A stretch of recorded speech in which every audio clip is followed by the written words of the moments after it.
All right, so an official hello to everybody. Thank you all for joining us. These are a lot of fun, a great way for us to connect and see everybody. I think this is going to be a lot of fun. I will direct where everybody is, and I'll bring them up to the main stage, as it were. Really quickly, I'm going to ask everyone who I point out to say hello. Christina Crawford, real quick, you're going to be joining us. Say hi. Hi, everyone. Hi, friends. We have, let's see, just Tommy, because he's in front of me here. Tommy's going to sing a song for us a little bit later on. Hi, Tommy. All right, and let's see. And then Travis and Carolyn. Hi, everybody. Thanks for joining us. All right. And the main man of the hour, main men of the hour right now, Chris and his brother Rob from South Africa. Hey guys. What's up, fellas? Great to have you all. What a treat. Good to be here. Chris, normally we'd have you here at the tasting table, but yeah, for sure. But alas, at least we're doing it this way. And I also understand that it's also midnight in South Africa at the moment, isn't it? Yeah, yeah. It's a little late and dark, quite eerie, but good wine drinking. Good time to drink some wine. Yeah. Everyone, it's you guys did what's called a braai. Is that right? Yeah, yeah. Explain to us what that is. So that's basically how we socialize around a fire, not gas, so wood fire, and barbecue some meat. Fantastic. Very South African. All right, so let me bring it back to myself real quick. And this really quickly before we jump into the wines, some news, and I'll go really fast on this.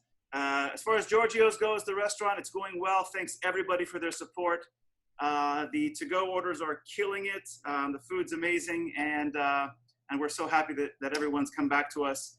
New menu is coming out tonight, right around 8 o'clock, 8:30 on our website. A lot of goodies there. As far as WineStyles goes, we're doing well here. We turned on our online ordering platform, so you can order your wines online. You can check out our inventory, as well as we can keep it up to date. Order wines and come in and pick it up soon thereafter. And stay tuned for some announcements regarding our next week's tastings.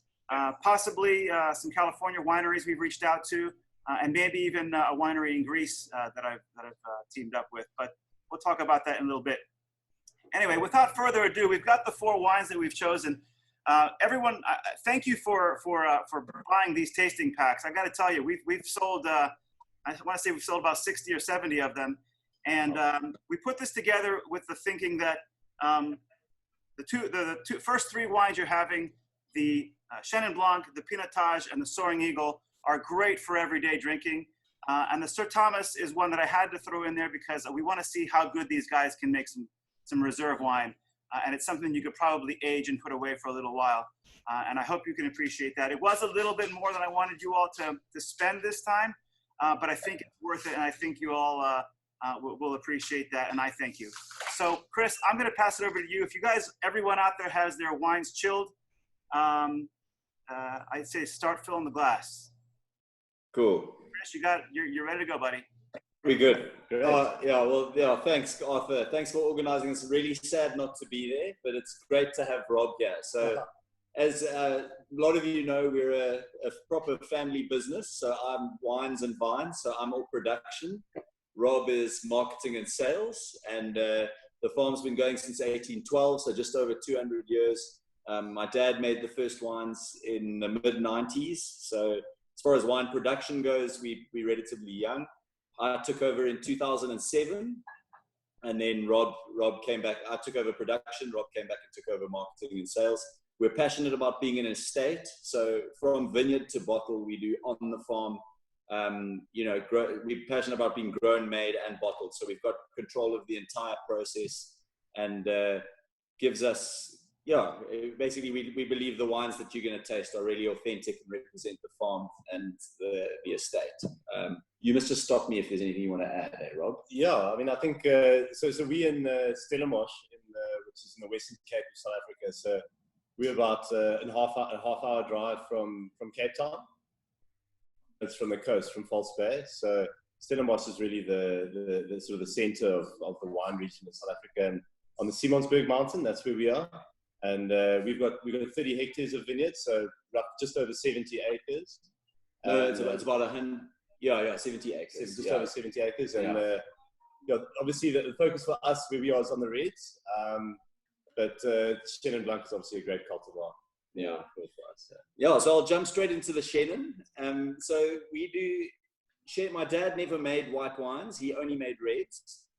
So when I came back in 2007, we had one block of Chenin Blanc. It's a 35-year-old vineyard, so it's beautiful old vines, and he used to sell the grapes for that, so he never actually made the wine from it. And when I came back, I wanted to do a white, so I started working with this Chenin.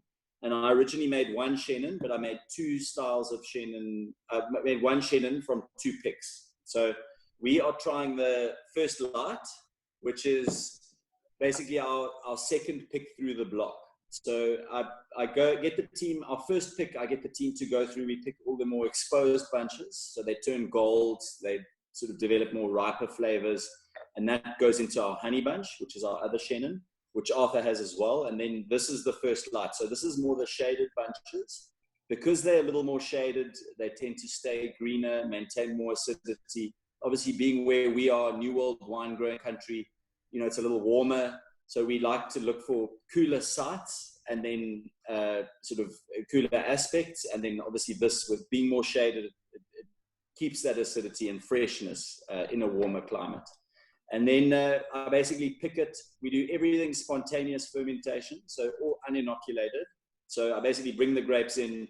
We don't add any sulfur before ferment. I let it ferment, uninoculated, leave it on the lees for 8 months, and then bottle it. So we really believe wine's made in the vineyard. So I put a lot of effort into getting the grapes as good as possible before we bring them into the cellar. And then the cellar is just kind of a finishing process. So I'm passionate about, I do the vineyard side of it as well.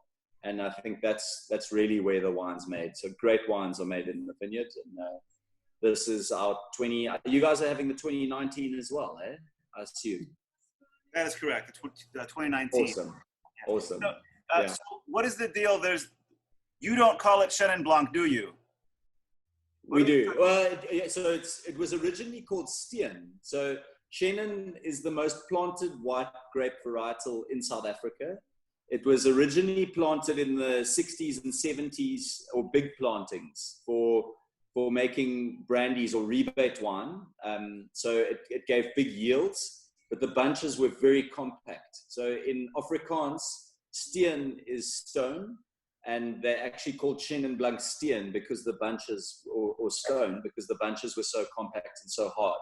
Right. So yeah, but now what we found with these vineyards that were all planted, I mean, this is a mid-80s vineyard, so it's not quite as old as the earlier Chenin plantings, but their yield, as they get older, the yield drops, but the quality goes up. So you get less grapes, but the grapes that are there are much better.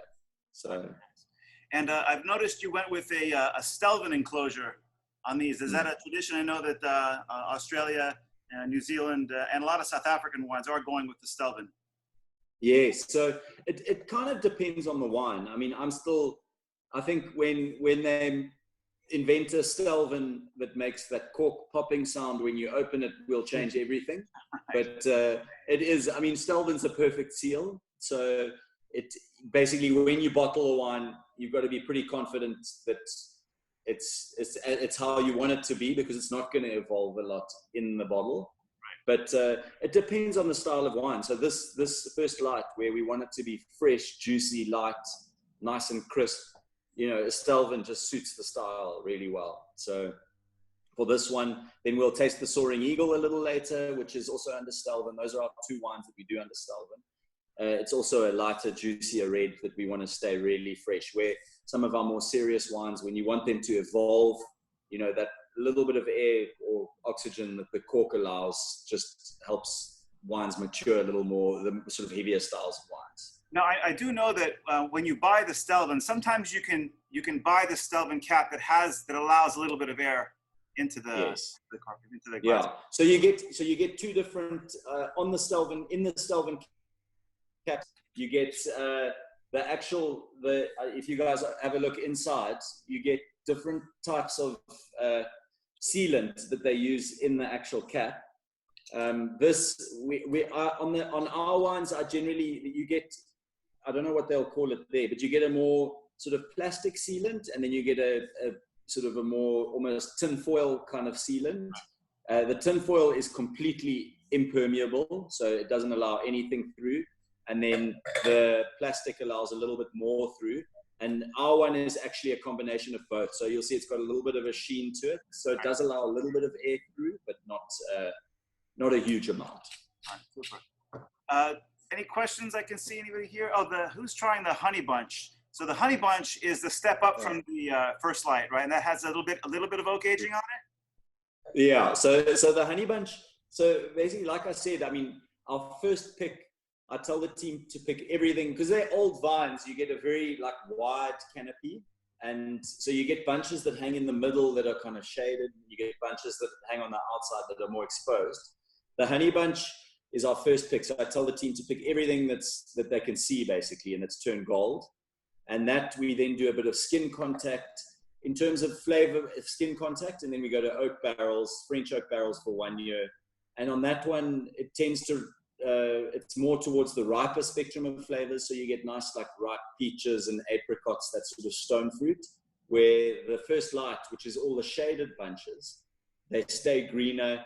We get more kind of limes. It's more zesty and just a lot fresher. So I don't like saying, that people are always split between the honey bunch and the first light, depending on when you're drinking it or what you're having it with. They're both great. And we wouldn't.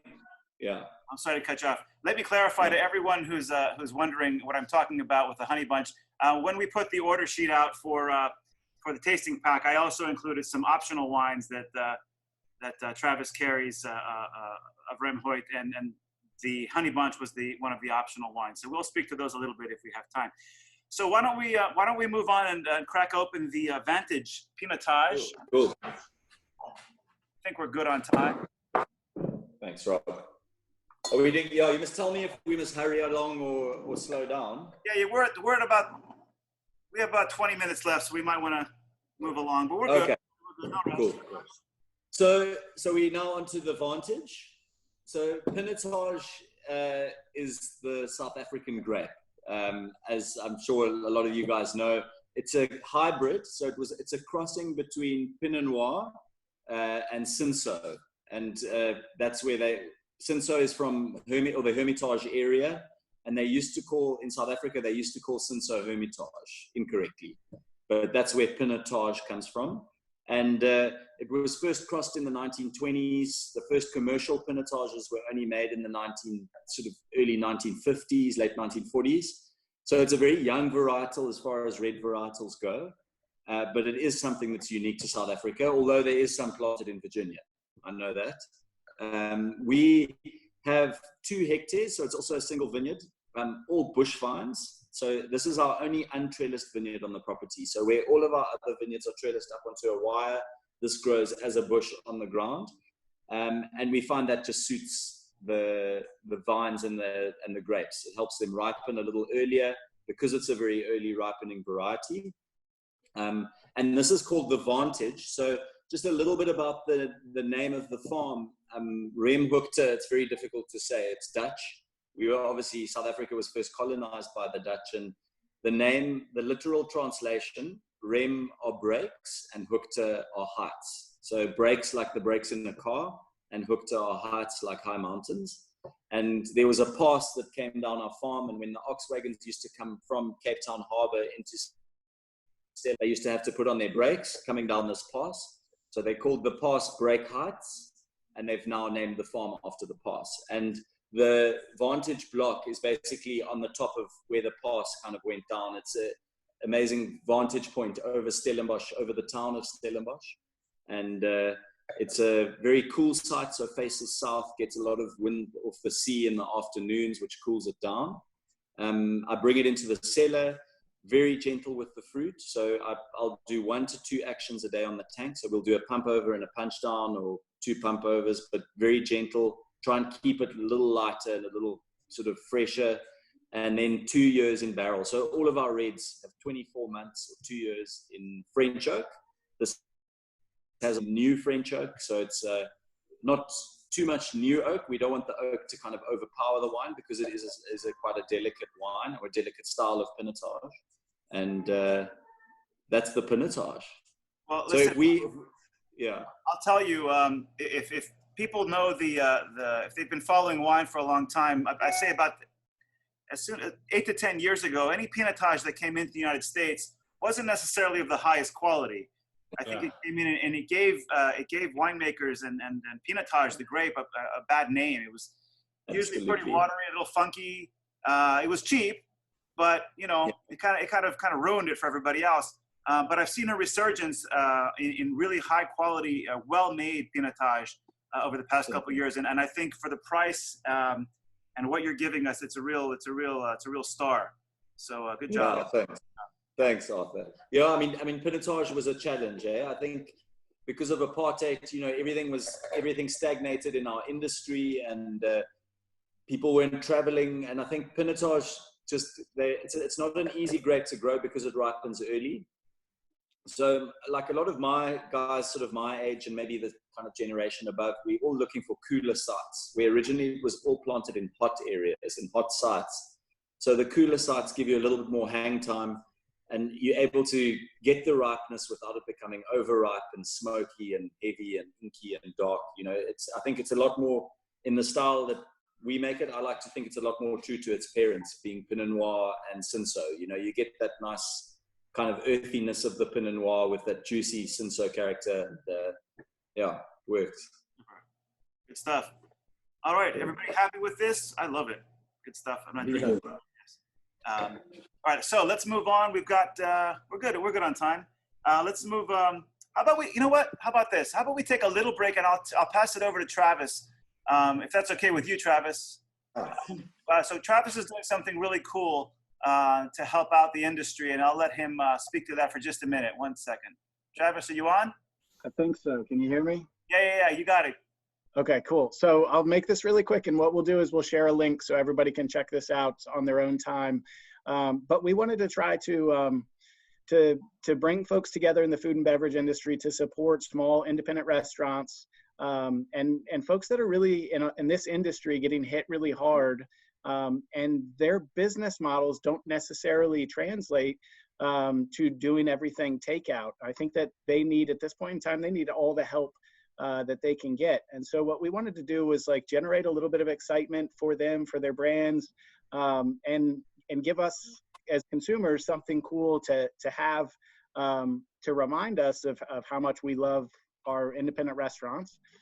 So 2 things that we've done. One, we've worked with small independent restaurants to do a t-shirt design for their company. So for Gorgio's and WineStyles, we've got a t-shirt, and we'll share the site where you can find it. And $10 from every single t-shirt that is sold goes directly back to these small businesses, so they can use it to help keep their staff rolling. If everybody was relying on government subsidies right now, we'd be in trouble, because it is not going to all the small independent restaurants. It's not going to be the only solution out there that keeps everybody afloat. The other thing that we've done is with our really passionate wineries who frankly, like, they exist for these channels. They don't sell to big box shops. They're not selling to grocery store chains.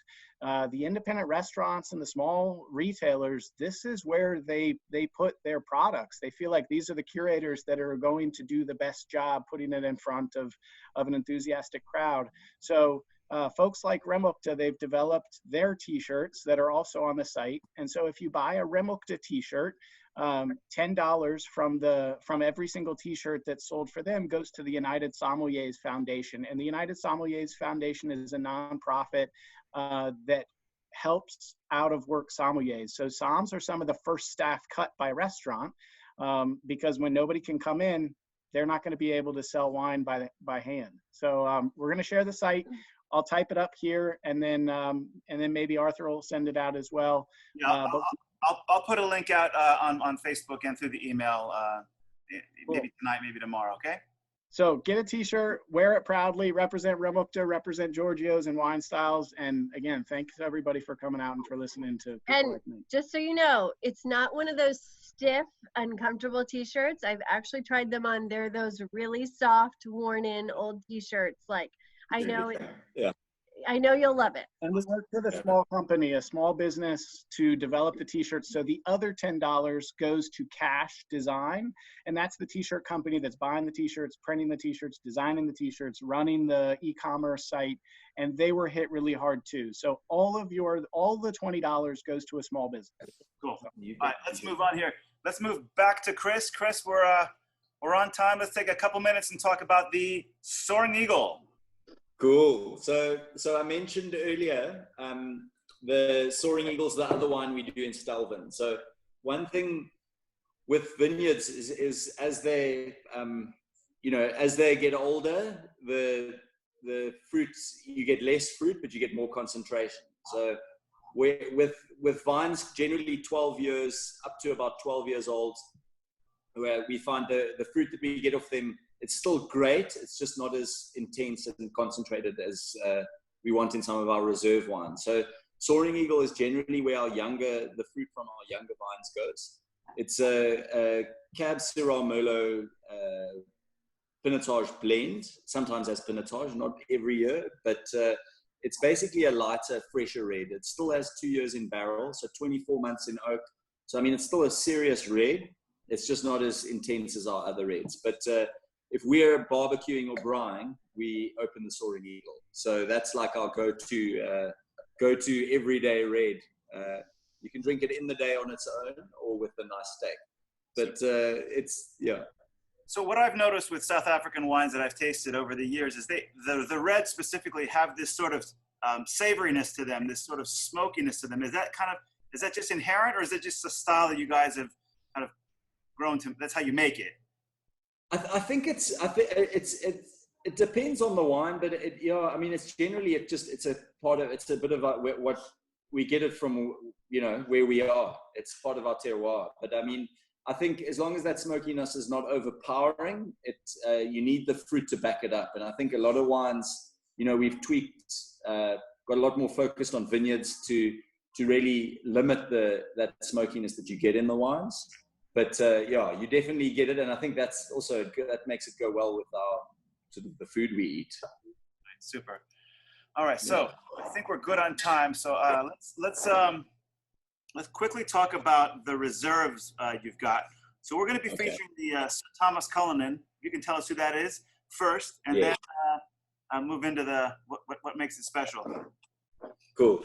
So I mean, when the first wine my dad made on the property was sorry, can you guys hear me? Yep. Okay.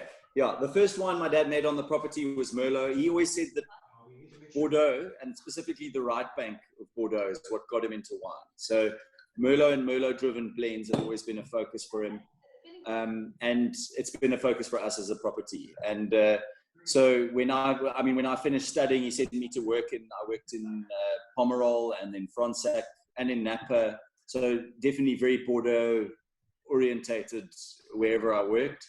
And that's where this wine was kind of born. This is inspired by the wines that my dad made in the 90s that he started with. It was always Merlot driven with a little bit of Cab. And so the reserves, we're moving to 20 to 25-year-old vines. They're a little older.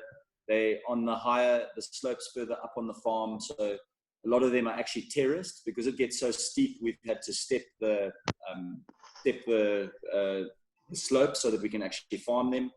And it just because of that exposure and the slope and the exposure to the wind, we get these very small berries with very thick skins and just a load of concentration. So obviously a lot more limited on how much we can make, but that's what goes into these wines. I think it might be. there you go. Sorry about that. Okay. I accidentally unmuted someone. My bad. Yeah. All right, very good. So all these reserves, I've had them all. We have the Syrah and the Cabernet. This is a 2016. What's the aging on this one? Are you doing? I didn't hear you say 36 months. Yeah.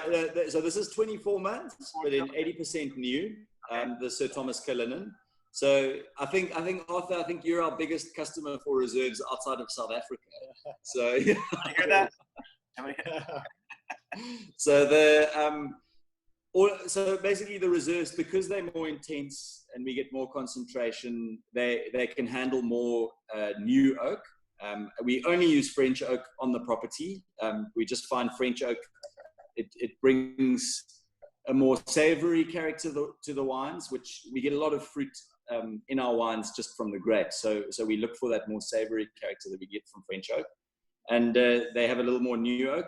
The Sir Thomas Cullinan, the blend does change. It's generally majority Merlot, so it varies between 60 and 80% Merlot, and then the rest Cabernet Sauvignon. And I mean, this is the 2016. You guys are having the 2016, eh? 16. We have the 16, yes. So 2016, 17. I mean, the ageability on these, the first vintage I made of the Sir Thomas Cullinan was 2010. So I've just done my 10th vintage of it, but it's really modeled on the wines my dad was making in the 90s. So, and we're still drinking those now. So it will keep. It's got a lot of fruit, a lot of tannin, a lot of acid. There's basically, and with time, they will kind of just integrate. So if you're going to drink it now, it's great with food. It's quite intense on its own, but it should keep 10, 20 years pretty easily. So if you want a wine to lie down, any one of the reserves they made, that's one of the, it's nice for you guys to meet Rob, because he's never there when I'm there. But one of the big arguments we have is, I believe great wines need to be able to age, but Rob wants to sell wines straight away. Yeah. He's the businessman. So these are because we make small volumes, these are the wines where I've got the freedom to make wines with the idea that they'll be able to age. So they are a little more tannic and a little more intense, but they will last. Hey, Rob. Yeah. Your brother's a celebrity here. You know that. Yeah, big time. Yeah. No. Chris does such a great job in the US with you guys, and that. And he always, comes back with some great stories from you guys, and he has a great time. He sells a lot of wine with Travis and everyone, so very happy. Next time, come over with him. Yeah, I'd love to. We're gonna do that. Yeah. All right, very good. Definitely. So, guys, that was fantastic. Thank you so much for talking about the wines. For everybody else, we still have some of the other wines that we featured left over. The Aspect Merlot, the Chronicle Cape Blend, the Honey Bunch. We have a few bottles left. And I think we have some bottles of the Reserve Cab and the Syrah left. But we're going to be stocking these items for as long as we can get our hands on them. And if you want any, just let us know. So we've got 5 minutes left. I know, Tommy, you need a couple minutes to sing, but I want to let Christina say a quick hello real quick, because I know you have some friends on here.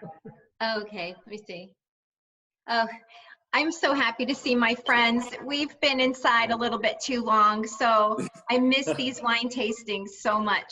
And to be together tonight to enjoy this wine amongst my favorite wines, it has been such a joy. So thank you, everyone, for joining in today. Thanks, Arthur. Thank you so much. Yeah. Before I pass, I just want to say how much Christina ran around like crazy this week getting wine to me. I would call her up and say, I need 4 bottles of this, and she would run it over by 5 o'clock. And she really killed it for us. And Travis, the warehouse going, it's fantastic. We're really happy to be working with them. All right, so as has become a tradition here over the past couple weeks, my and our good friend, Mr. Tommy Tutwiler, has agreed to sing us a song. Tommy, let me unmute you and showcase you. I'm gonna leave you on. I will unmute at the end so we can all applaud, okay? That's sweet. Tommy? Thanks. So I just want to give 3.5 minutes. Okay, I just want to give a big shout out to everybody on the Gorgio staff. It's been great to see all those people back there again. CJ and Alex and Jalen, all those folks are great. It was wonderful to see them back again. They're part of the family, all of them too. So congrats on all of that. So tonight, tonight is another classic. This is Benny King's Stand By Me. Yay. Night has come and the land is dark and the moon is the only light we see. No, I won't be afraid. No, I won't be afraid. Just as long as you all stand by me. So darling, darling, stand by me. Oh, stand by me. Oh, stand, stand, stand by me. If the sky that we look upon should crumble and fall, and the mountains should crumble to the sea, I won't cry, I won't cry, no, I won't shed a tear. Just as long as you stand by me. So darling, darling, stand by me. Oh, stand by me. Oh, Mike and Arthur and Miss Nikki and Mr. George and Dan and Claire and all of you. You are family. Let's stand together. Cheers, everybody.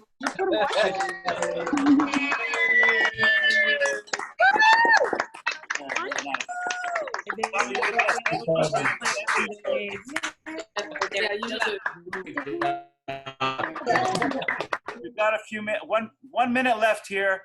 Let me thank everybody, Chris and Rob, for joining us and staying up so late to be with us tonight. Thank you. Yes. Travis, Carolyn, Christina, you guys are great to work with. Thank you. I want to thank Dan, who's over here, who's been a rock star for me, and Claire, who's over there, who's been killing it, getting all these orders together for everybody. There's more information on these wines at the Remhoogte website. We didn't talk about the free-to-be wines, which are amazing. But if you go to their website, I know that Chris has put together some videos for everyone to look at. So until next time, goodbye from me. And Yeah. Thanks, Arthur. Thank you so much for having us. Thanks for putting this together. Chris, Thank you, guys. hopefully you come in the fall and we can all see you. Definitely. Yeah. Arthur, put us in the diary, please. oh, you're in. You're automatic. May. Okay. Fall, whatever. November, March, whatever. You tell me. Cool. And if we can schedule it, a great dinner with just you. Yes. That'll be awesome. All right, everybody. Cool, guys. Thanks. How do you say goodbye in the local dialect? Tot ziens. Tot ziens. Tot ziens. Yeah. Tot ziens. Tot ziens. Cheers, guys.